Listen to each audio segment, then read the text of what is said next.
नमस्कार, तुमच्या सर्वांचं आजच्या या पॉडकास्टमध्ये स्वागत आहे. माझं नाव प्रेरणा आणि आज आपल्याबरोबर उपस्थित आहे डायटिशियन कल्याणी चोरबेले, ज्या एक क्लिनिकल डायटिशियन आणि योगा इन्स्ट्रक्टर आणि मेडिटेशन एक्सपर्टसुद्धा आहेत.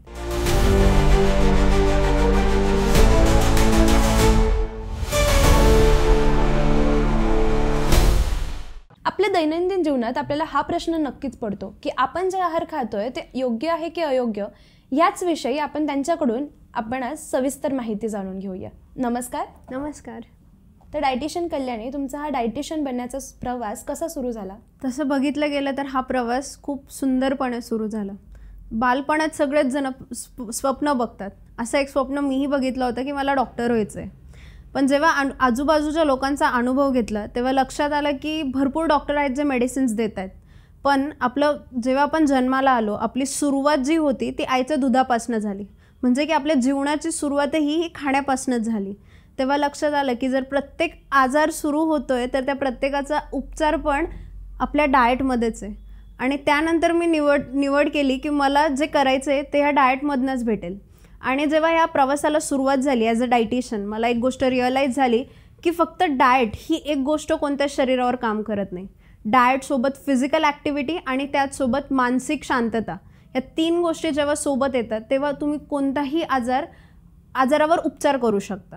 अशा प्रकारे ह्या प्रवासाची सुरुवात झाली. तुम्हाला ह्या प्रवासात सगळ्यात जास्त तुम्हाला कशामुळे प्रेरणा मिळाली? माझ्या घरच्यांपासून. घरीच जेव्हा मी बघितलं की माझ्या घरी डायबिटीसचे पेशंट्स आहेत, बीपीचे पेशंट्स आहेत, तेव्हा लक्षात आलं की मेडिसिन हा टेम्पररी उपचार आहे. आपल्याला जर याला रूट कॉजपासून क्युअर करायचं आहे, ह्याची सुरुवात आहारापासूनच होणार.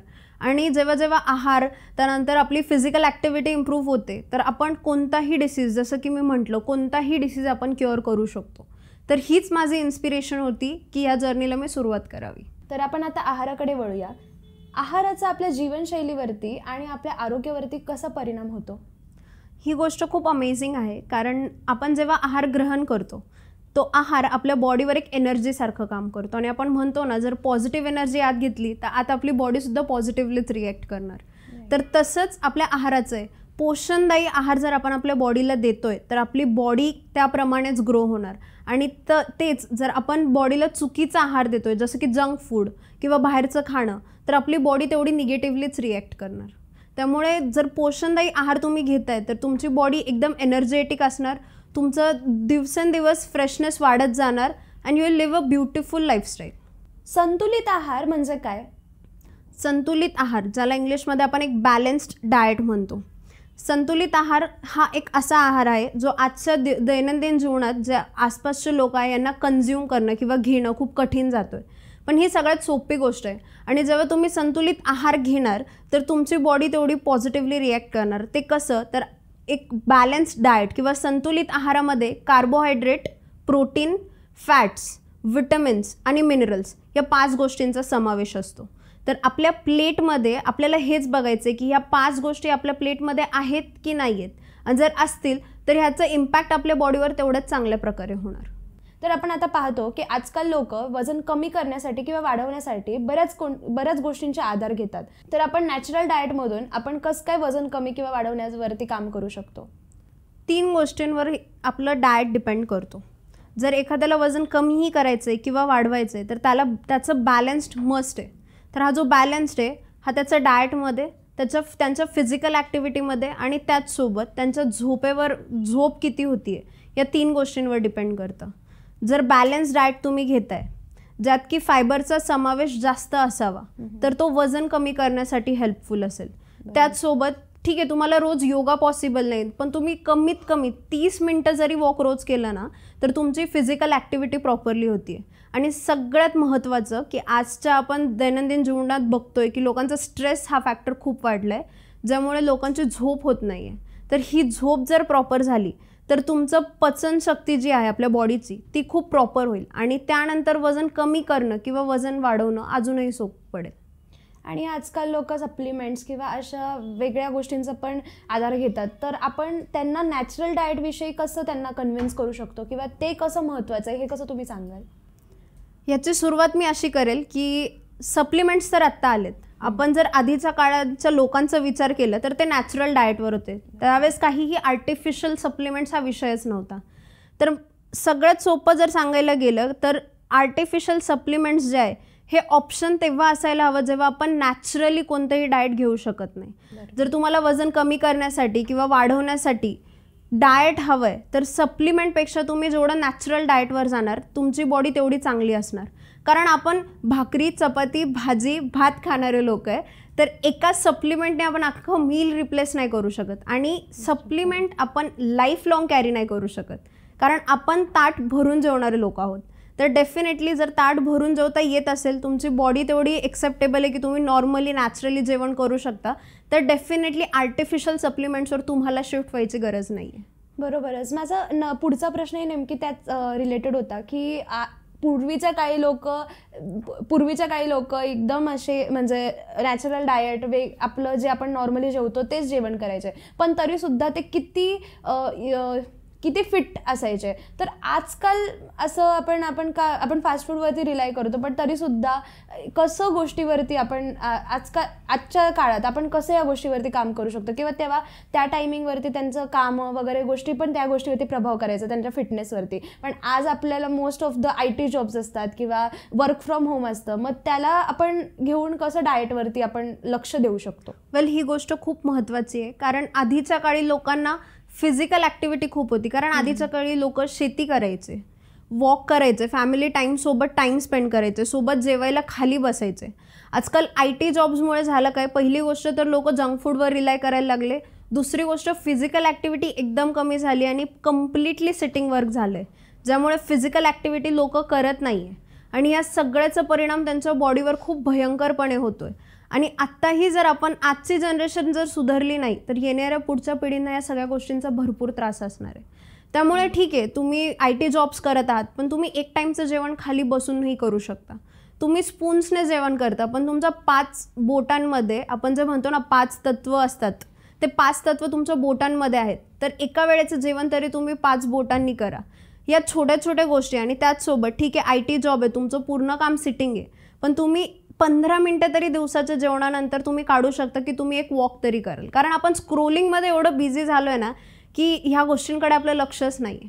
पण आपण जर 30 मिनिट्स 15 मिनिट्स ऑफ वॉक चालू केलं, त्याचसोबत हे बॅलन्स डाएट जे की खूप खूप इम्पॉर्टंट आहे, हे जर सुरू केलं तर आजची जनरेशन तर सुधरेल, पण येणाऱ्या पुढच्या पिढींसाठी हे खूप इम्पॉर्टंट असेल. जसं तुम्ही IT जॉब्सबद्दल वगैरे आपण आत्ता चर्चा केली, तर आपण जसं पाहतो की मोस्ट ऑफ द टाइम्स आत्ता ह्या जनरेशनमध्ये आपण खूप फास्ट फूडवरती रिलाय करतो आहे. जसं मी पहिलेही सांगितलं, तर आत्ता आपण तोंडावरती म्हणजे आपल्या जिभेवरती नियंत्रण करण्यासाठी अजून काय अशा गोष्टी करू शकतो, किंवा आणि ते खूप अवघडही आहे. कारण आजकाल आपल्याला काही वाटलं तर बर्गर पिझ्झा इट्स व्हेरी, आणि मोस्ट इम्पॉर्टंटली जेव्हा आपल्याला स्ट्रेस फील होतं तर लोक जास्तपणे त्याच्यावरती रिलाय करतात. तर ते विच इज व्हेरी, जे की खूप घातक आहे आपल्या शरीरासाठी आणि ते आपल्याला मानसिक रीतीने पण आपल्याला ते नीट नाही करणार. तर त्यासाठी तुम्ही काय सांगाल? वेल, पहिली गोष्ट की तुमचा दिवस तुम्ही जसं प्लॅन करता ना तसंच तुम्ही तुमचा डाएट प्लॅन करा. दिवसाच्या सुरुवातीला तुम्ही तुमच्या पूर्ण दिवसाचा डाएट प्लॅन करा. आणि तुम्ही बरोबर बोलले की IT जॉब जे म्हटल्यावर स्ट्रेस हा फॅक्टर खूप मोठा आहे. तर स्ट्रेस फॅक्टरला आपण माइंडफुल ईटिंग खूप इम्पॉर्टंट आहे, की विचार करून खा की तुम्ही तोंडासमोर काय घेऊन खाताय. तुम्हाला ऑप्शन्स भरपूर असतात. तुमच्यासमोर फ्रूट्सचा ठेला पण असतो आणि तुमच्यासमोर वडापावची गाडी पण असते, पण जिभेवर आपलं काय लागतं की फ्रूट्सपेक्षा आपण जंक फूडकडे रिलाय करू. तर हे माइंडफुल ईटिंग खूप मस्ट आहे, कारण हे होईल तर तुमच्या बॉडीमध्ये पोषणदायी फूड जाणार. नाही हे गेलं तर पुढे तुमच्या आरोग्यावर घातक तर ठरणारच आहे ना. आणि युजली काय होतं की IT जॉब्समध्ये आपण 9 आवर्सच्या शिफ्टला असतो, तर आपण कॉन्स्टंट सिटिंगवर असतो आणि संध्याकाळची वेळ झाली की आपल्याला काहीतरी खायला लागतो, कारण आपली बॉडी, आपलं माइंड कंटिन्युअसली कामावर असतं, त्यामुळे ग्लुकोज बॉडीमधलं जातच असतो. तर अशा वेळेला घरातनंच तुम्ही काय हेल्दीसोबत कॅरी करत नाही, किंवा हेल्दी ऑप्शन्समध्ये मग तुम्ही मखाना आहे, त्यानंतर चिक्की आहे एखादी, किंवा तुम्ही स्प्राउट्स का कॅरी करत नाही. आणि तिसरी गोष्ट एक खूप इम्पॉर्टंट आहे की आपल्याला जाणवत नाही की आपल्याला तहान लागली आहे. आपण पाणी ही गोष्ट खूप अवॉइड करतो. आपण दिवसभर लॅपटॉप कामासमोर एवढं असतो ना की आपल्या लक्षात नसतं की आपल्याला पाणी प्यायचं आहे.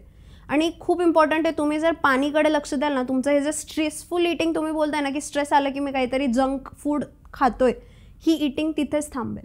त्यामुळे पाणी पिण्याकडे पण तेवढंच लक्ष देणं महत्त्वाचं आहे.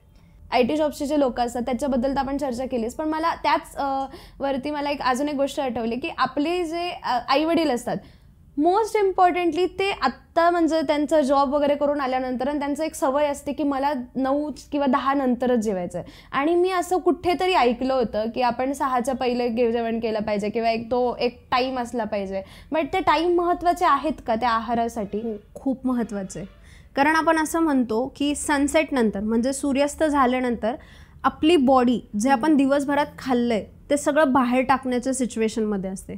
आणि अशा वेळेत जर आपण अजून त्या बॉडीमध्ये टाकतोय जेवण, मग ते पोषणदायी असेल किंवा नसेल, ती बॉडी हार्मच होती.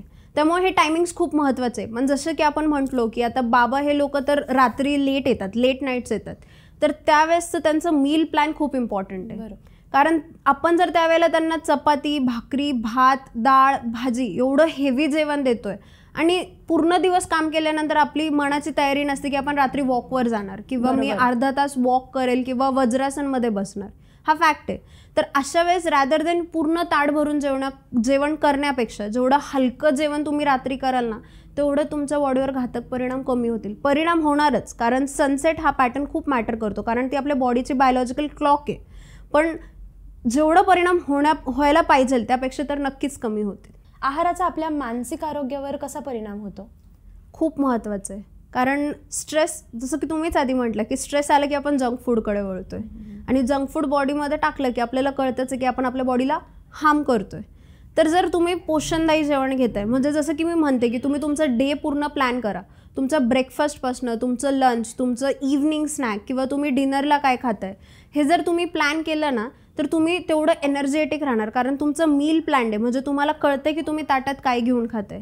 फॉर एक्झाम्पल, आता सकाळी मी म्हणते की उठल्या उठल्या 1 ग्लास गरम पाणी घ्या. हा मी ते की तो वेट लॉससाठी सांगतो आम्ही, तो वेट लॉससाठी नाही आहे, तो एक रिफ्रेशमेंट ड्रिंक आहे. रॅदर देन तुम्ही एक चहाकडे वळण्यापेक्षा 1 ग्लास गरम पाणी प्या. त्यानंतर आम्ही म्हणतो की तुम्ही ड्रायफ्रूट्स खा. आता ड्रायफ्रूट्समध्ये omega-3 फॅटी ॲसिड असतो, जो की आपला माइंड बूस्टर आहे, जो की आपल्याला फ्रेशनेस देतो, जो की दिवसाची सुरुवात चांगल्या प्रकारे व्हायला मदत करते.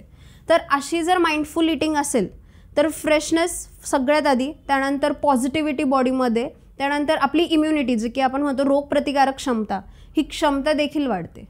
आणि फ्रेशनेस फील झालं की आपली बॉडी तेवढ्या positively through out the day राहतेच. बरोबर. तुम्ही बऱ्याच गोष्टींचे स्प्राउट्स वगैरे अशा गोष्टीबद्दल पण आपण मेन्शन केलं. बट आजकाल आपण असं पण बोलतो की व्हेज किंवा जास्त बेटर आहे किंवा नॉनव्हेज जास्त बेटर आहे. तर तुम्ही शाकाहारी आणि मांसाहारी जेवणाबद्दल तुम्ही कसं डाएटशी कनेक्ट कराल आणि तुम्ही कसं त्याबद्दल काय सांगाल? सुरुवात करूया व्हेज फूडपासनं. मी म्हणते की आपल्याला बॅलन्स्ड मील इम्पॉर्टंट आहे. तर आधी तर व्हेज आणि नॉनव्हेज ह्यात असं काही नाही की चुकीचं काय आणि बरोबर काय, ज्या त्या रीतीने जे ते बरोबर आहे. व्हेज लोकांमध्ये प्रोटीनमध्ये खूप कमी सोर्सेस आहेत, पण प्रोटीन खूप इम्पॉर्टंट आहे. कारण आम्ही असं म्हणतो की तुमचं जेवढं बॉडी वेट आहे, म्हणजे तुम्ही जेवढ्या केजेसचे आहात तेवढं protein through out the day तुमच्या बॉडीमध्ये गेलं पाहिजे. तर ते जाण्यासाठी तुम्हाला काही सोर्सेस घ्यावे लागतील, जसं की मी म्हटलं स्प्राउट्स आहे, डाळ आहे, हे सोर्सेस जेव्हा तुम्हाला कळतील ना, तर तुमचा व्हेज फूड पण एक प्रॉपर मील असणार आहे. ते सोर्सेस तुम्हाला माहीत असणं महत्त्वाचं आहे. आणि त्याच रीतीने नॉनव्हेजमध्ये, आता नॉनव्हेज बनवताना एक गोष्ट काय होते की आपण ज्यावेळेस खूप चवीदार जेवण बनवतो ना, आपण खूप ऑइलचं यूज करतो किंवा खूप स्पायसेस आपण त्यात टाकतो. तर ह्यात आपण विसरतोय की जे ऑइल आपण टाकतोय त्याचा आपल्या बॉडीवर परिणाम कसं होतोय, किंवा जेवढं स्पायसी फूड आपण बनवतोय त्याचा आपल्या बॉडीवर किती रिव्हर्स इफेक्ट होतोय. एग व्हाईट आणि एग यॉक, एगमध्ये हे फरक आहे. आता वेट लॉस करायचं आहे तर आम्ही म्हणतो की तुम्ही यॉक पोर्शन नका खाऊ, पण वेट गेन करायचं आहे तर तुम्ही यॉक पोर्शन खा. तर हे डिफरन्स आहे. तर मी असं नाही म्हणणार की व्हेज आणि नॉनव्हेजमध्ये बरोबर काय किंवा चुकीचं काय, पण जेवढं बॅलन्स आणि माइंडफुल इटिंग तुम्ही कराल तेवढं तुमचं मील हा बॅलन्स्ड असेल. आजकाल जेव्हा आपण असं पाहतो की डायटिशियन म्हणलं की त्यांना असं वाटतं की अफोर्ड नाही करू शकत किंवा ते खूप जास्त चार्जेस लावतात, तर तुम्ही त्याविषयी काय सांगाल? ते बरोबर आहे की चुकीचं? खरं म्हटलं गेलं तर तुम्हीच तुमचं डेली यूज ऑफ मनी ह्यावर विचार करा. आपण दिवसाला 30 रुपयाचं चहा तर घेतोच आहे, ठीक आहे. जर एक दिवसासाठी तुम्ही हॉटेलला गेला तर कमीत कमी 2 ते 3 हजाराचं तुमचं बिल बनतो आहे. त्याच हिशोबाने जेव्हा एक डायटिशियन तुम्हाला डाएट प्लॅन देते, ती एका महिन्याचे चार्जेस 3 ते 4 हजार रुपये मिनिमम घेते, जेवढं मला माहिती आहे. आणि त्याचं होतं काय की जेव्हा मी 3 आणि 4 हजार रुपये तुमच्याकडनं महिन्याचे चार्जेस घेतो आहे, आम्ही मेक शुअर करतो की तुम्ही स्वतः तुमच्या घरासाठी एक डायटिशियन व्हा. तर तुम्ही रॅदर सगळ्यांचे जेव्हा डिसिजेस येतील आणि त्यानंतर तुम्ही प्रत्येकासाठी एक डायटिशियन शोधाल, त्यापेक्षा आत्ताच एका जणासाठी जेव्हा तुम्ही डाएट प्लॅन घेता ना, तुम्ही स्वतःच्या पूर्ण घराचे डायटिशियन होता. त्यामुळे अफोर्डेबिलिटीपेक्षा जास्त महत्त्वाचं आहे सस्टेनेबिलिटी, की तुम्ही एक डायटिशियन होतं तर तुमचं पूर्ण फॅमिली डाएट प्रॉपरली फॉलो करू शकतं. आणि एक मिथ हा पण आहे की आपण म्हणतो की डायटिशियन म्हटलं की रेस्ट्रिक्शन्स आलेत सगळ्याच गोष्टींवर. तर असं नाही आहे. जेव्हा आम्ही तुम्हाला एक डाएट प्लॅन करून देतो तेव्हा आम्ही मेक शुअर करतो की तुमच्या ज्या आवडीनिवडी आहेत त्यांना आम्ही तुमच्या डाएटमध्ये कसं आणणार. कारण आमची पण इच्छा नसते की तुमचं सगळं जेवण बंद करावं, आणि युजली आम्ही ते करतच नाही. आम्ही जे करतो आम्ही फक्त मेक शुअर करतो की तुम्ही जे काही फूड चॉईसेस रोज घेताय ते चॉईसेस तुमच्या बॉडीसाठी कोणत्या अमाऊंटला आणि किती क्वांटिटी आणि क्वालिटीला महत्त्वपूर्ण आहे. बरोबरच. पण आणि आजकाल आपण असंही पाहतोय की आजकाल फॅन्सी डाएट जसे की कीटो डाएट, डिटॉक्स डाएट यांचा खूपच जास्त परिणाम वाढत चालला आहे. आणि हे सामान्य लोकांनी केलं पाहिजे की नाही केलं पाहिजे, याविषयी तुम्ही काय सांगाल? सामान्य लोकांनी तर हे नुकतेच नाही केलं पाहिजे. कारण आम्ही जेव्हा म्हणतो की कीटो डाएट किंवा डिटॉक्स डाएट, ट्रेंड हे येतात आणि जातात. महत्त्वाचं काय की तुम्ही आज जे खाताय ते तुम्ही लाईफ लाँग कॅरी कराल का नाही. डिटॉक्स डाएट, कीटो डाएट हे टेम्पररी आहेत. आम्ही काही महिन्यांसाठी देतो आणि जेव्हा तुम्ही त्या लेवलला नॉर्मली येतात आम्ही तुम्हाला ते सोडायला सांगतो. तर याविषयी माझं असं म्हणणं आहे की तुम्ही रॅदर दॅन शॉर्ट टर्म प्रोसेसपेक्षा तुम्ही लाँग टर्म प्रोसेसवर विश्वास ठेवा. मे बी तुम्हाला आता डिटॉक्स डाएटने 10 किलो तुम्हाला 2 महिन्यात दिसतील रिझल्ट्स, पण परत जेव्हा तुम्ही नॉर्मल डाएटवर याल त्यानंतर हे डिटॉक्स डाएट तुमच्या बॉडीवर वर्क करणार का, तेव्हा तुम्ही जेव्हा नॉर्मली खाणार त्याचं इम्पॅक्ट तुमच्या बॉडीवर कसं होणार. त्यापेक्षा मे बी तुम्ही आता बॅलन्स्ड मील घ्या. वेट लॉस जरी फॉलो करायचं आहे तुम्हाला, एक प्रॉपर बॅलन्स्ड मील जे आम्ही म्हणतो की संतुलित आहार हे तुमच्या प्लेटमध्ये असलंच पाहिजे, हे असू द्या. मे बी 2 महिने नाही 3 महिने लागतील, पण तुम्ही जे रिझल्ट्स एक्सपेक्ट करताय ते लाईफ लाँग तुमच्यासोबत राहतील. तर माझं तर असं म्हणणं आहे की सामान्य माणसांनी हे फॅन्सी ट्रेंड्सकडे वळण्यापेक्षा जेवढं संतुलित आहार तुम्हाला घेता येईल ना तेवढं तुमच्यासाठी फायदेशीर ठरेल. कीटो डाएट आणि डिटॉक्स डाएट हे वर्ड्स तर खूप ट्रेंडिंग आहेत, पण ह्याचं ॲक्च्युअल मिनिंग काय? कारण तुम्ही जसं सांगितलं की ते हे सामान्य लोकांनी नाही घेतलं पाहिजे, तर नेमकी काय त्याचं एक्झॅक्टली त्याच्यामध्ये येतं काय? ओके, संतुलित आहार आधी मी एक्सप्लेन केलं आहे. आता आपण डिटॉक्स आणि कीटो डाएटकडे वळू. तर डिटॉक्स डाएट जो आहे हा कम्प्लीट लिक्विड डाएट असतो, ज्यात तुमचं कार्बोहायड्रेट, तुमचं प्रोटीन, तुमचं फॅट हा पूर्ण बाहेर काढला जातो. फक्त ड्रिंक्स असतात, मे बी ते तुम्हाला कोणते तरी ज्यूसेस सांगतील किंवा लिक्विड्समध्ये लाईम ज्यूस सांगतील, ऑरेंज ज्यूस सांगतील, पण कम्प्लिटली लिक्विडवर असतो. आणि तसंच कीटो डाएट जर बघायला गेलो तर हा फॅट बेस्ड डाएट असतो, ज्यात तुम्हाला ओमेगा 3 फॅटी ॲसिड्स जसं की ड्रायफ्रूट्स झालं किंवा तुमचं फॅटचं इंटेक जसं की घी, ऑइल ह्याच्या इंटेकवर किंवा चीज या सगळ्या गोष्टींचा इंटेकवर जास्त फोकस होतो रॅदर दॅन तुमच्या कार्बोहायड्रेट जसं की चपाती किंवा भाज्यांच्या इंटेकवर.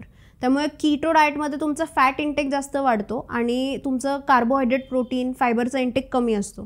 त्याच्याच पलीकडे डिटॉक्स डाएटमध्ये तुमचं लिक्विड्सचा इंटेक जास्त असतो आणि कॅलरीजचा इंटेक कमी असतो. ह्याचा उलटा परिणाम काय होतो की जेव्हा या गोष्टी बाकीच्या बंद होतात ना, तुमच्या बॉडीमध्ये डिफिशियन्सीज, कमतरता जाणवायला लागते. मग ती आयर्नची असेल, कधी कधी B12ची असेल, कधी कधी विटॅमिन्सची असेल, कधी कधी मिनरल्सची असेल, आणि हे आपण अफोर्ड नाही करू शकत.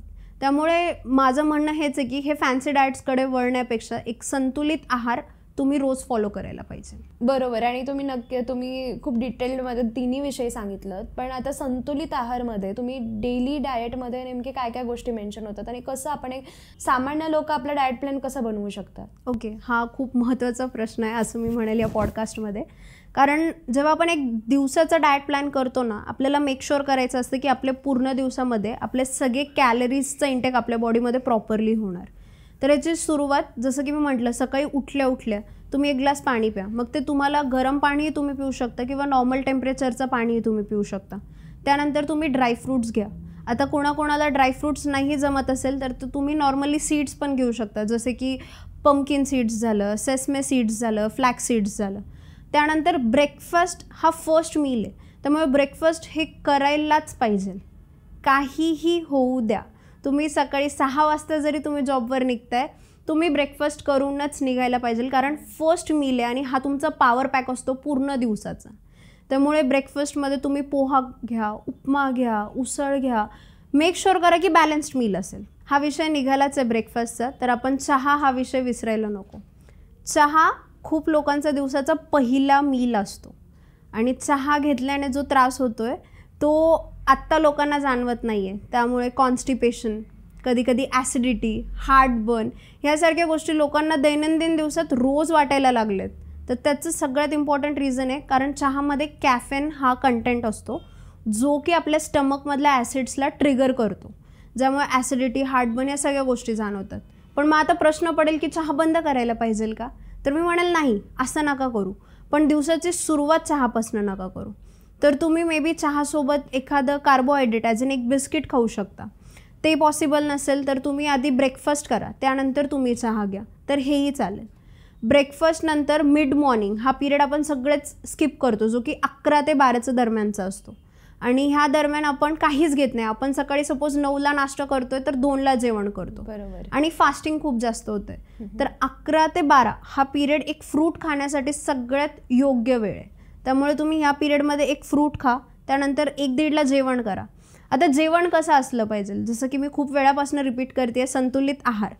तर तुमच्या ताटाचं 50% हे फायबर असलं पाहिजे. मग त्यात तुम्ही सॅलड घ्या, तुम्ही भाजी घ्या. 25% हा तुमचा प्रोटीन असलं पाहिजे. त्यात तुमची डाळ येणार, तुमचं स्प्राउट्स येणार, किंवा हे दोन्ही नसेल तर तुम्ही दही किंवा ताक काहीतरी घेऊ शकता. हेही नसेल तर तुम्ही भाजीमध्ये पनीरची भाजी, सोयाबीन हे काहीतरी घेऊ शकता. आणि आता घेऊयात कार्बोहायड्रेटकडे. तर होतं काय, आपण चपाती आणि भात या 2 गोष्टी सोबत खाणारे आहोत.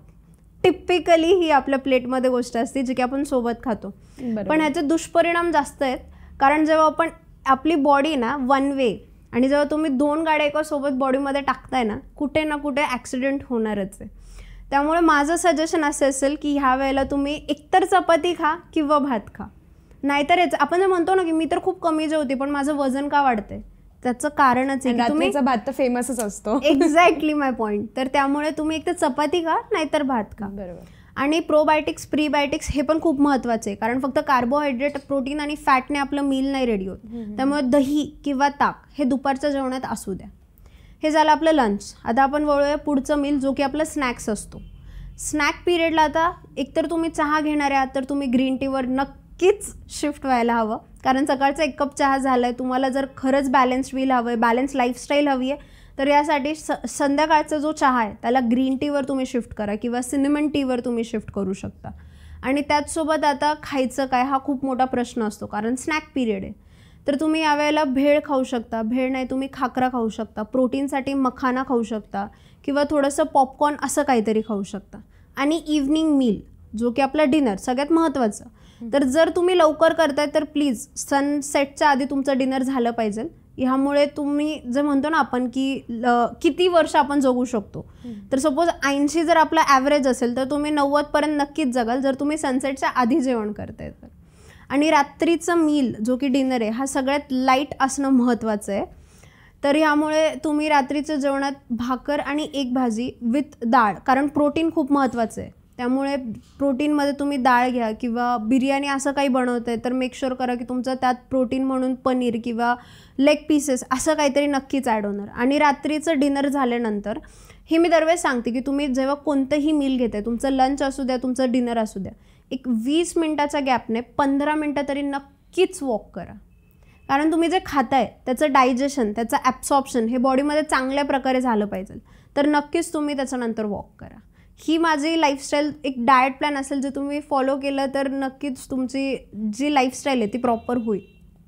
तुम्ही फारच सविस्तर माहिती दिली एक डाएट प्लॅनबद्दल. बट मला अजून एक प्रश्न त्याच्याच रिलेटेड असं विचारायचं आहे की आजकाल टीनेजर्स आणि आपण अडल्ट्समध्ये पाहतोय की जसं मी फास्ट फूडचं पण मेन्शन केलं की आपण खूप रिलाय करतोय फास्ट फूडवरती आणि छोट्या गोष्टीमध्ये म्हणजे चिप्स झालं किंवा हेच नाही तर आपण ज्यूसच्या मध्ये गेलं तर त्या ज्यूसमध्ये पण आता आपण पाहतोय की ते स्किप करणं की आता टोमॅटो ज्यूस वॉज लाईक मी जेव्हा लहान होते तेव्हा मम्मी ॲटलिस्ट टोमॅटो ज्यूस द्यायची पण आता तेही नको. आता ते आपल्याला फ्रूट्सचं ज्यूस घेणं आणि मी पण असं ऐकलं आहे की फ्रूट ज्यूस आपण जेव्हा घेतो तर त्याचं प्रोटीन कमी होतं कुठेतरी ज्युसेसमध्ये जेव्हा आपण हे करतो कन्वर्ट करतो. तर ह्याचं म्हणजे तुम्ही टीनेजर्स आणि अडल्ट्सबद्दल स्पेसिफिकली त्यांचं कसं छोटे छोटे चेंजेस आपण करू शकतो, किंवा आपण पाहतो ते कॉलेजमध्ये होतंच, एक कॅन्टीनकडे रस्ता म्हणजे एक तो स्पेसिफिकच असतो की समोसा आणि ह्या गोष्टी, तर तसं तुम्ही त्याला कसं, त्याच्याबद्दल कसं सांगाल? ओके, पहिले तर आपण फ्रूट ज्यूसचा हा मिथ बस्ट करायला हवं की प्रोटीन आणि फ्रूट ज्यूसचं काहीच कनेक्शन नाही आहे.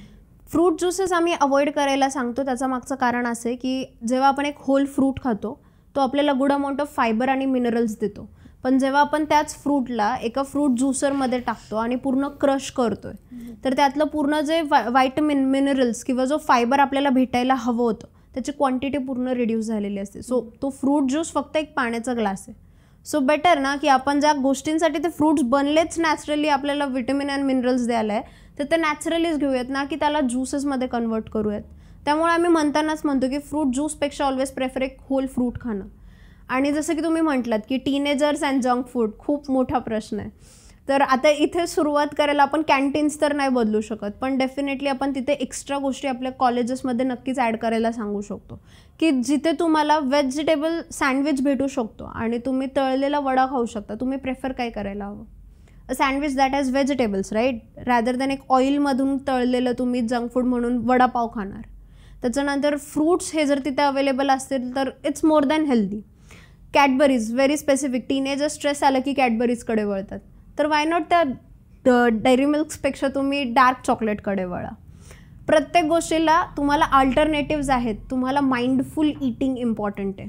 आपल्याला मखाना आणि पॉपकॉर्न समोर आहे आणि आपल्याकडे एकीकडे तळलेलं काहीतरी आहे. आपण तळलेल्याकडे खूप लवकर अट्रॅक्ट होतो कारण ते बनवलंच तेवढं डिलिशियस असतं. त्यामुळे आपण जे हेल्दी ऑप्शन्स आहेत, जसं की मी म्हटलं मखाना इज समथिंग व्हेरी हेल्दी की तुम्ही ते घरनं पण कॅरी करू शकता. ड्रायफ्रूट इज समथिंग जो की खूप हेल्दी तुम्ही घरनं पण कॅरी करू शकता. तर तुम्ही रॅदर दॅन अनहेल्दी ऑप्शन्सकडे शिफ्ट होण्यापेक्षा एक हेल्दी ऑप्शन्सकडे शिफ्ट व्हा. आपण जसं पाहतोय की टीनेजरपासून ते एकदम वयस्कर लोकांपर्यंत स्ट्रेस हा ही खूप कॉमन गोष्ट झाली आहे. कुठल्याही गोष्टीवरती आजकाल पटकन स्ट्रेस येतो आणि आपण सोशल मीडियाचा पण यूज फार करतो आणि त्या हिशोबाने तुम्ही आणि त्याच्यामुळे स्ट्रेसला अजून जास्त प्राधान्य पण मिळतं. तर तुम्ही त्या स्ट्रेस, तुम्ही जसं सांगता की तुम्ही डायटिशियन बरोबर योगा इन्स्ट्रक्टर आणि मेडिटेशन एक्सपर्टसुद्धा आहात, तर तुम्ही त्या गोष्टींमध्ये ह्या स्ट्रेसबद्दल कसं तुम्ही सांगाल? ओके, आपण सुरुवात करूया सोशल मीडियापासूनच. सोशल मीडियावर येणारं प्रत्येक प्लॅटफॉर्म ज्यावरनं तुम्हाला गोष्टी दाखवल्या गेल्यात ती प्रत्येक गोष्ट व्हॅलिड हे आपण ठरवू शकतो का? तुम्हाला डाएट टिप्स पण भेटतात, तुम्हाला मेडिटेशनसाठी पण स्क्रिप्ट्स भेटतात, तुम्हाला योगा रिलेटेड आसनास पण सांगितलं जातं, पण ज्या सोर्समधनं या सगळ्या गोष्टी येतात तो सोर्स व्हॅलिड आहे का नाही हे चेक करणं आधी खूप महत्त्वाचं आहे. त्यानंतर तुम्ही एकदम बरोबर बोललात, कारण 50% of the population that I see, माझ्या जवळपास जेवढे लोक आज मला अप्रोच करत आहेत, पहिली सगळ्यात कॉमन गोष्ट त्या सगळ्यांमध्ये असेल तर ती आहे स्ट्रेस. आणि हे टर्म केलं आहे की स्ट्रेस हा सगळ्यात छोट्यापासून सगळ्यात मोठ्या डिसीजला रूट कॉज हा स्ट्रेसच आहे. बरोबर. त्यामुळे स्ट्रेस मॅनेजमेंट खूप महत्त्वाचं आहे. आणि जसं की मी म्हटले की माइंडफुल ईटिंग, जेव्हा तुमचं डाएट प्रॉपर असेल, तुम्ही प्रॉपर न्यूट्रिशन घेताय, तुमचं बॉडी प्लस तुमचं माइंड फ्रेश असणार आहे. तर त्याचसोबत आपण फिजिकल ॲक्टिव्हिटी बाबतीत बोलू. आता ह्यात आम्ही खूप आसनास देतो जेव्हा तुमचं स्ट्रेस रिलीफ करायचं असतं. त्यात ब्रीदिंग टेक्निक्स खूप महत्त्वाचं रोल प्ले करतात, कारण जर आपण ऑब्झर्व केलं जेव्हा आपण स्ट्रेसमध्ये असतो आपल्या हार्टबीट्स फास्टर असतात किंवा आपलं ब्रीदिंग खूप फास्टर असतं. तर अशा वेळेला आम्ही माइंडफुली तुम्हाला सांगतो की तुम्ही काम व्हा. त्यासाठी मेडिटेशन व्हेरी इम्पॉर्टंटली, जेव्हा आपण मेडिटेशन आपल्या बॉडीचा प्रत्येक पार्ट रिलीज करतो, द स्ट्रेस जो त्या पार्टमध्ये किंवा जो आपल्या डोक्यात आपण होल्ड करून ठेवलं आहे, जेव्हा ते रिलीज करतो तर मेडिटेशन तिथं तुमच्यासाठी वर्क करतो. त्यानंतर सेकंडली फिजिकल ॲक्टिव्हिटी. तर फिजिकल ॲक्टिव्हिटी म्हणजे फक्त योगा किंवा फक्त वॉकिंग नाही आहे. Physical activity can be dance. डान्सने कॅलरीज बर्न होते, but dance give you happiness. त्यामुळे सेरोटोनिन नावाचा जो हॅपी हॉर्मोन आहे तो तिथे पण तुमचा सिक्रेट होऊ शकतो आणि तुम्ही स्ट्रेसपासून डिस्ट्रॅक्ट होऊ शकता. त्यामुळे रॅदर दॅन सोशल मीडियावर स्क्रोल करून तुमचे हे मॅनेजमेंट शोधण्यापेक्षा तुमच्या आसपास जे लोक असतात त्यांच्यासोबत बोला. ही पहिली गोष्ट की जो काही स्ट्रेस आहे त्या स्ट्रेसचं रिलीफ तुमच्या आजूबाजूच्या लोकांमध्येच आहे. तर कॉन्व्हर्सेशन तुम्ही हे पहिली गोष्ट करा. कम्युनिकेशन तुमच्या जवळच्या लोकांसोबत करा. त्यानंतर स्ट्रेस रिलीफचं सेकंड तुम्ही मेडिटेशन ही टेक्निक फॉलो करा रोज. आता आपण म्हणतो की मेडिटेशनमध्ये डोकं शांत नसतं, आपल्या डोक्यामध्ये एवढे विचार फिरतात ना की आपण मेडिटेशन कामली करू शकत नाही. बरोबर. बट कामली मेडिटेशन तेव्हा पण होतं कारण जेव्हा आपण डोक्यात विचार करतोय त्या विचारांमध्ये न अडकता फक्त गो विथ द फ्लो जर असेल ना तर तोही एक मेडिटेशन आहे. तिसरी गोष्ट माइंडफुल इटिंग, जसं की मी सांगितलं, हेल्दियर ऑप्शन चूज करणार तर बॉडी पॉझिटिव्ह असणार, ते रिॲक्ट पण तेवढीच पॉझिटिव्हली करणार. सो हे 3 ऑप्शन्स अशा प्रकारे तुमच्या स्ट्रेस मॅनेजमेंटला डेफिनेटली हेल्प करू शकतात. बरोबरच. आणि मला स्ट्रेसला घेऊनच अजून एक असा प्रश्न आहे की तुम्ही जसं माइंडफुल इटिंगबद्दल बोलत होते, तर आता जसं आपण पाहतो की जेव्हा मेंटली प्रेशर येतो कोणत्याही गोष्टीवरती, आपण जसं छोट्या छोट्या गोष्टीवरती पण आता स्ट्रेस घेतो आणि सहजच आपलं हात फास्ट फूडकडे वळतो, तर तुम्ही ह्या गोष्टीला कंट्रोल करण्याऐवजी आपण त्याला म्हणजे तुम्ही त्या गोष्टीलाच कंट्रोलवरती आणणं कुठेतरी आपण म्हणतो की एक डिसिप्लिन कुठेतरी लोकांना ते कुठेतरी अवघड जातं. तर मला असं तुमच्याकडनं असं काही सोल्युशन हवं आहे की ज्या हिशोबाने की आपण त्याला डिस्ट्रॅक्ट करण्यासाठी आपण काय असं अल्टरनेट सोल्युशन आपण आणू शकतो की ज्या हिशोबाने आपण माइंडफुल इटिंग पण करू शकतो आणि त्या स्ट्रेस आला की त्याला एक वे पण मिळेल. येस. ओके, ह्यावर सोल्युशन असं की जेव्हा आपल्याला स्ट्रेस येतो ना आपण आपल्या क्लोज्ड वन्सकडे जातो. बरोबर. म्हणजे की नक्कीच घरी जातो आणि घरी हेल्दी अँड अनहेल्दी हे 2 ऑप्शन्स असतात प्रेफरेबली. तर माइंडफुल इटिंग जसं की मी म्हटले तर तुमच्याकडे घरी जर ऑप्शन्समध्ये मखाना आहे, तुमच्याकडे घरी जर ऑप्शनमध्ये डार्क चॉकलेट आहे, तुमच्याकडे घरी ऑप्शनमध्ये जर ड्राय फ्रूट आहे, तुमच्याकडे घरी ऑप्शनमध्ये जर फ्रूट्स आहेत, तर तुम्ही अनहेल्दी ऑप्शन्स का चूज कराल? आपल्या घरातच सध्याची पद्धतच ही आहे की रेडी टू इट फूड्स एवढे आलेत ना की जे इझी टू हँडल ऑप्शन्स आहेत ना आपण त्याकडे वळतच नाही आहे. पण ते आणण्यापेक्षा जर आपण हे ऑप्शन्स घरात ठेवले ना माइंडफुल इटिंग तशीच होणार आहे. तुम्ही स्ट्रेसमध्ये आपण कारण खायला बघतो, पण खाण्यासाठी समोर ऑप्शन्स कोणते आहेत हे महत्त्वाचं आहे. त्यामुळे पहिली गोष्ट की तुमचे जे सगळे अनहेल्दी हॅबिट्स आहेत ना त्याला रिप्लेस करा विथ द हेल्दी ऑप्शन्स. जेव्हा हे हेल्दी ऑप्शन समोर असतील ना इवन तुम्ही स्ट्रेसमध्ये आहात तुम्ही हेल्दीच ऑप्शन प्रेफर करा. So replacement is very very important for this. बरोबर. आणि आपण असं म्हणतात की क्रिटिकल टू क्रिटिकल डिसीजसुद्धा डाएटने सुधरू शकतो किंवा ते नीट होऊ शकतो, तर हे कसं संभव आहे? ओके, कोणतंही डिसीज जेव्हा आपल्या बॉडीमध्ये येतो ना हा फक्त फिजिकली नसतो, हा फिजिकली असतो, हा इमोशनली असतो, हा मेंटली असतो आणि देन आपली बॉडी सगळ्या गोष्टींवर रिॲक्ट करते. तर अशा वेळेत पहिली गोष्ट stress management very very important. त्याच्यानंतर डाएट. मी आत्ताही टर्म करेल की डाएटने तुमचा कोणताही डिसीज क्युअर होऊ शकतो, पण फक्त डाएटने नाही. डाएटसोबत भरपूर गोष्टी येतील. तुमचं फिजिकल ॲक्टिव्हिटी येईल, तुमचं स्ट्रेस मॅनेजमेंट येईल, तुमचं स्लीप पॅटर्न येईल. हे सगळ्या गोष्टी जर राईट डिरेक्शनला असतील तर तुम्ही कोणतंही डिसीज क्युअर करू शकता. आणि सध्या हेच सगळं डिस्टर्बिंग आहे. त्यामुळे आम्ही म्हणतोय ना की डायटिशियन हवी आहे. त्याचं कारणच हे आहे की तुमच्या जर या 4 गोष्टी खरंच बॅलन्स्ड असतील ना तर तुमचं कोणताही disease, I am terming it कारण माझ्याकडे भरपूर पेशंट्स येतात जे की डायबिटीज असतात, जे की बीपीशी लढणारे असतात, त्यांचा बीपी शूट होतो. हे सगळ्या पेशंट्सचं आम्ही डायबिटीज रिव्हर्स केलं आहे, आम्ही बीपी अंडर कंट्रोल ठेवलं आहे. तर ह्या सगळ्या 3च गोष्टींना संभव आहे. तुमचं डाएट, तुमचं योगा, तुमचं मेडिटेशन आणि त्याचसोबत डॉक्टर्सचे मेडिसिन ते पण खूप इम्पॉर्टंट आहे कारण त्याला आपण स्किप नाही करू शकत. सो हे 4 गोष्टी जर राईट अमाऊंटमध्ये असतील so any disease can be क्युअर्ड. बरोबर. आणि तुम्ही असं मला विचाराल की हा प्रश्न मी का विचारते आहे, पण मला असं बोलायचं आहे की आजकाल कॅफेज आणि कॅन्टीनमध्ये हे फास्ट फूडचं एक जे ट्रेंड आहे आणि विच इज व्हेरी स्पेसिफिक की असलंच पाहिजे किंवा आणि आता कॅफेजचं आता वाढ पण खूप जास्त होती आहे आणि ह्या गोष्टी अशा प्रकारे अशा तीव्रपणे वाढत आहेत ना की ज्या गोष्टीला म्हणजे ना आपल्याला आता सोल्युशन काढणं पण खूप अवघड होणार आहे आणि इझिली लोक तिथे डिस्ट्रॅक्ट होणार आहेत. कुठेही हॉट चॉकलेट पण किंवा आपण असं पाहिलं कोल्ड कॉफी, हे बेसिक गोष्टी झाल्या आहेत. तर ह्याला आपण ॲट अ नॅशनल लेवल किंवा जर आपण जरी असं स्टेट लेवल बोललो तर ह्या गोष्टीला कसं आपण इथिकली कसं हँडल करू शकतो किंवा ह्या गोष्टीला काय असं आपण स्टेप्स, रूल्स किंवा असे होऊ शकतात संभव की ज्याच्या प्रकारे एक डायटिशियननुसार ह्या म्हणजे as a being a dietitian तुम्ही ह्याला कसं तुम्ही वाटाल, तुम्हाला काय वाटतं की काय आपण केलं पाहिजे की ज्याच्याने ह्या गोष्टी कमी होतील? वेल, हा क्वेश्चन खूप चांगला विचारला आहे तुम्ही. तर ह्याची फर्स्ट स्टेप जी आहे ना ती स्वतःपासूनच होते. जर तुम्ही ठरवताय की तुम्हाला बॅलन्स्ड मील हवं आहे, जर तुम्ही ठरवताय की तुम्हाला पोषणदायी जेवण हवं आहे तर तुमच्यासमोर कितीही मेन्यू असू दे तुम्ही ऑप्शन्स राईटच चूज करा. बरोबर. ही पहिली गोष्ट. दुसरी गोष्ट, तुम्ही जर बघाल तर आता जे कॅफेज आहेत, जे हॉटेल्स आहेत, रेस्टॉरंट्स आहेत, तिथे पण सध्या डाएट हा फूड चालू झालंय की तुम्हाला तुमच्या डाएटनुसार पण फूड भेटतं. तिथे सॅलड्स पण भेटतं तुम्हाला, तिथे तुम्हाला व्हीट रोटी पण भेटते आणि तुम्हाला मैद्याची रोटी पण भेटते. बट डिलिशियस इज आर टंग, जे की व्हीट रोटी आणि मैद्याच्या रोटीमध्ये फरक नाही करत आहे. तुम्ही प्रेफर काय करणार की मैद्याची रोटी. सो दुसरी गोष्ट तिथे तेच आली की आपण जग नाही बदलू शकत, सुरुवात स्वतःपासूनच करावी लागेल. आणि इथिकल वेमध्ये तर इन द अपकमिंग इयर्स, जसं की आता डायटिशियनची ग्रोथ खूप झाली, आपण बघतोय की पीपल आफ्टर कोविड लोक खूप कॉन्शियस झाले आहे स्वतःच्या हेल्थला घेऊन. तर अपकमिंग इयर्समध्ये इथिकली पण या गोष्टींवर खूप काही वर्क होणारच आहे डेफिनेटली, पण सुरुवात याला आपल्याला स्वतःपासूनच करावी लागेल.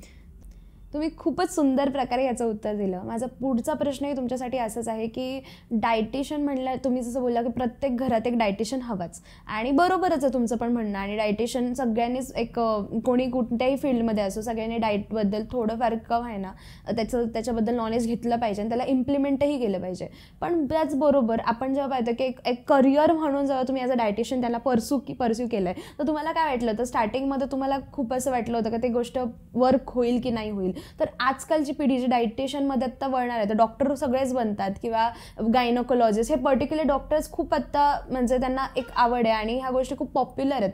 म्हणजे हे डॉक्टर्सचे जे रोल्स आहेत ते खूप पॉप्युलर आहेत. But as a dietitian, being a dietitian, ह्याला तुम्ही ॲज अ करिअर म्हणून कसं सांगाल? आणि त्याच्यामध्ये काय स्किल्स इम्पॉर्टंट किंवा एक डायटिशियन बनण्यासाठी काय गोष्टी इम्पॉर्टंट आहेत? वेल, ह्या प्रश्नाची सुरुवात मी माझ्या हिस्ट्रीमध्येच करेल. जेव्हा मी या कोर्सला परस्यू केलं होतं, माझा फर्स्ट मिथच हा होता की डायटिशियन म्हणजे कुकिंग, की कुक करता आलं पाहिजे जर तुम्हाला डायटिशियन व्हायचं आहे तर. पण इट्स नॉट नेसेसरी की यू शुड नो कुकिंग तरच तुम्ही डायटिशियन व्हाल. आणि as a career two pursue I will definitely से की ही खूप छान आणि योग्य अपॉर्च्युनिटी एक डायटिशियन होण्यासाठी. कारण जी आजची जेनझी जनरेशन आहे किंवा जे आजकालचे टीनेजर्स आहेत, हे खूप जंक अँड फास्ट फूडकडे वळत आहेत. तर ह्यांची हेल्थ ऑलरेडी धोक्यात आहे. आणि आत्ताचीच जनरेशन अशी आहे, तर आपण विचार करू शकतो की जर अपकमिंग इयर्समध्ये आपण ह्या बाबतीत केअरफुल नाही राहिलो तर येणारी जनरेशनला खूप धोका आहे. तर त्यामुळे dietitian as a career it's very good to pursue. पण त्याच्यासाठी जे स्किल्स तुम्ही विचारताय ते आतून पहिली गोष्ट आली पाहिजे की फक्त मेडिसिन्स नाही तर diet is also very important to cure any disease. जेव्हा हे तुमचं आतनं बिल्ड होईल ना, तुम्ही तिथेच ॲज अ डायटिशियन पास झालात की ओके, आता मी माझ्या घरासाठी एक डायटिशियन होऊ शकते. So that is very important. त्यानंतर हो, जेवण बनवता नाही पण जेवणात काय खातोय ह्याची जाणीव आपल्याला नक्कीच असली पाहिजे. आणि ती आतून क्वेश्चन्स असले पाहिजे की मी जे खातोय ते मी योग्य खातोय का नाही, माझ्या ताटात एक बॅलन्स्ड मील आहे का नाही. तेव्हा तुम्ही त्या पाथवर जाण्यासाठी रेडी व्हाल. तर आय थिंक हे स्किल्स इम्पॉर्टंट आहेत. शेवटी माझा तुम्हाला असा प्रश्न असेल की आरोग्यदायी जीवन स्वीकारण्यासाठी काय टिप्स महत्त्वाच्या आहेत? ओके, पहिली गोष्ट तर स्टार्ट टुडे इटसेल्फ. जर हा पहिला थॉट असेल ना तर तुम्ही त्या लाईफस्टाईलला बेटर करण्यासाठी निघालेत. आणि मी जसं की म्हटलं, तुमचं डाएट, तुमची फिजिकल ॲक्टिव्हिटी आणि तुमचं मेंटल पीस जो की मेडिटेशन, या 3 गोष्टी जर on the tip of the point असेल ना तर तुम्हाला कोणतंही डिसीज होण्याची शक्यता नाही, आत्ता तुम्ही कोणत्याही एजवर असाल तरीही. त्यामुळे डाएटमध्ये जसं की मी एक बेसिक प्लॅन सांगितलं आहे, तुम्ही जर माइंडफुल इटिंग करताय की तुमचा जो ताट आहे हा एक संतुलित आहार आहे, तर तिथं तुम्ही पास झालायत की तुम्ही एक बेटर लाईफस्टाईल जगताय. त्यानंतर सेकंड, मनसिंग, की आपण काहीही दिसलं की खायला बघतो आणि ते जर डिलिशियस वाटलं तर ते आपण अजून खातो. त्यामुळे जंक फूडकडे वळण्यापेक्षा आपण हेल्दी इटिंगकडे वळायला हवं. तिसरी आणि सगळ्यात इम्पॉर्टंट गोष्ट पाण्याचा इंटेक, जो की आजकाल आपण विचार पण करत नाही, त्याच्यापेक्षा पण खूप कमी होतो आहे. तर ती एक गोष्ट आहे जी डाएटमध्ये खूप खूप इम्पॉर्टंट आहे की थ्रू आउट द डे कमीत कमी 2 ते 3 लिटर पाणी आपल्या बॉडीमध्ये गेलंच पाहिजे. बरोबर. मेडिकल कंडिशन्स असेल तर वेगळी गोष्ट आहे, पण नॉर्मल जे सामान्य लोक आहेत त्यांनी एवढं पाणी तर पिलंच पाहिजे. त्यानंतर फिजिकल ॲक्टिव्हिटी. आता तुम्ही म्हणाल की बिझी स्केड्यूलमध्ये ह्याच्यासाठी वेळ कसा काढायला हवं. जेवणानंतर पहिली गोष्ट तुम्ही 10 to 15 मिनिट्स ॲटलिस्ट वज्रासनमध्ये बसा. दुसरी गोष्ट 20 मिनिट्सने कमीत कमी वॉकिंगला जा. आणि त्यानंतर तुम्हाला योगा करणं जरी पॉसिबल नसेल तर ॲटलिस्ट 40 to 45 मिनिट्स एका दिवसात वॉकिंग तरी करा. तर तुमची फिजिकल ॲक्टिव्हिटी सॉर्टेड आहे. त्याचसोबत तुम्ही जर योगा खरंच करू शकत असाल आणि खरंच वेळ आहे तेवढी तुमच्याकडे, तर डेफिनेटली योगाला आजपासून सुरू करा. कारण योगा सगळ्यात मोठा क्युअर आहे तुमच्या सगळ्या डिसीजेससाठी. तो फक्त तुमच्या बॉडीवर नाही काम करत, तुमच्या माइंडवर पण तो काम करतो. त्यामुळे जर तुम्हाला वेळ आहे खरंच तर नक्कीच योगाकडे वळा. आणि त्यानंतर थर्ड मेडिटेशनसाठी नेसेसरी नाही की एक शांत वातावरणच असायला हवं. ती शांतता आतून आपल्याला जनरेट करायची. आणि हे 3 गोष्टी जर on the tip of the point तुमच्या रोज दैनंदिन जीवनात तुम्ही रोज करताय, कारण कन्सिस्टन्सी महत्त्वाची आहे. आपण 1 दिवस करतो, आपण 4 दिवस सोडतो, परत 5व्या दिवशी जॉईन होतो, अशा गोष्टी नाही वर्क करत. तुम्ही जर कन्सिस्टन्सी या 3 गोष्टींमध्ये ठेवताय तर तुमचे लाईफस्टाईल बेटरपेक्षा बेस्ट होईल. सो इन दिस वे तुम्ही या गोष्टींसोबत डील करू शकता. बरोबरच. आणि पॉडकास्टचा एंड आणि डाएटची सुरुवात असं म्हटल्यानंतर तुम्ही योगा, मेडिटेशन आणि सगळ्या गोष्टी जर आपण हेल्दी फूड असं म्हणलं तर तुम्ही 5 शब्दात ह्याला कसं सांगाल? Consistency, sustainability, balanced diet, physical activity very very important, and lastly mindful peace. खूप छान प्रकारे तुम्ही सविस्तर सगळ्या गोष्टींची माहिती दिली. वयस्करच नाही तर टीनेजर आणि अडल्ट ह्या सगळ्या जे डाएटला एक डिसिप्लिन म्हणून समजतात, तुम्ही सगळ्यांना एक सविस्तरपणे सगळ्यांना डाएटविषयी समजवलं आणि मला तुमच्याबरोबर गप्पा मारूनही खूप छान वाटलं. धन्यवाद. थँक्यू सो मच मला इथे इन्व्हाइट करण्यासाठी. कारण हा पर्स्पेक्टिव्ह आता जेव्हा लोकांपर्यंत पोहोचेल, नक्कीच कुणी ना कुणी स्वतःच्या जीवनशैलीला बदलण्यासाठी ट्राय तर नक्कीच करेल. So thank you so much. तुम्हाला हा व्हिडिओ कसा वाटला हे आम्हाला कमेंट करून नक्की कळवा. शिवाय व्हिडिओ आवडला असेल तर चॅनलला सबस्क्राईब करून व्हिडिओला लाईक करायला विसरू नका. धन्यवाद.